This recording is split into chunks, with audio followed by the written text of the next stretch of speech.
It's interesting. I was on a panel yesterday, an internal panel with CIOs and the head of our Optum Technology CIO.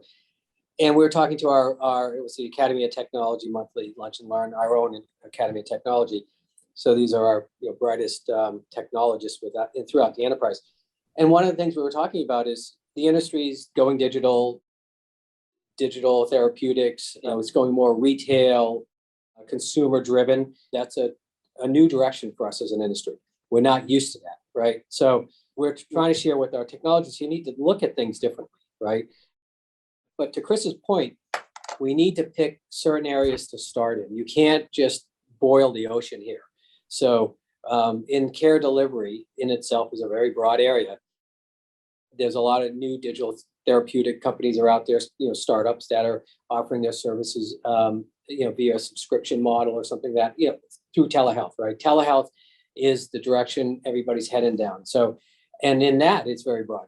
Moving the clinic into the home. I always look at things from a silver lining perspective. The silver lining for COVID was it just blew away all of the, whether regulatory blockers or, just sheer fear of security, losing PII by offering telehealth services. So now that, in the US, the US consumer of healthcare, after many surveys, they do not want to go back to the traditional schedule appointment, drive to your provider, sit in the waiting room, have whether it's a wellness or if you're symptomatic of some sort, and be seen and then, be directed to the next step.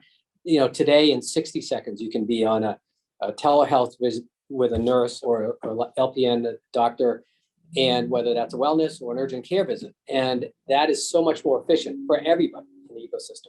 So anyways, just getting back to the point, we're being very focused on where we can make change now. And also we have to keep in mind that the revenue model here is regulated, right? Now, at United Healthcare we, as a group, we are in every part of the healthcare ecosystem. We are the largest payer. We have a very large growing care delivery organization. We have over 80,000 medical doctors on our payroll. We have Optum Bank, the largest bank that trust for HSAs. Optum RX, which is the third largest PBM. I could go on, right? So that being said, we have these existing P&Ls that have to be maintained. We're a public company, so we have to keep our shareholders in mind. So when we look at new technology, we're not just creating something new for the sake of it being new. It has to have some benefit for the business, and as well as get us into this transformation into a digital domain.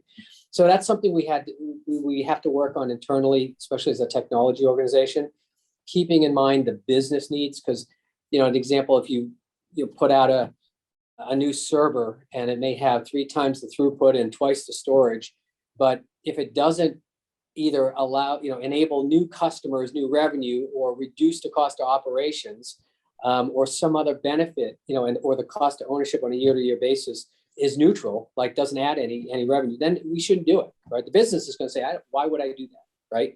Or is it's not going to increase NPS. So this is an NPS, now we're more consumer driven.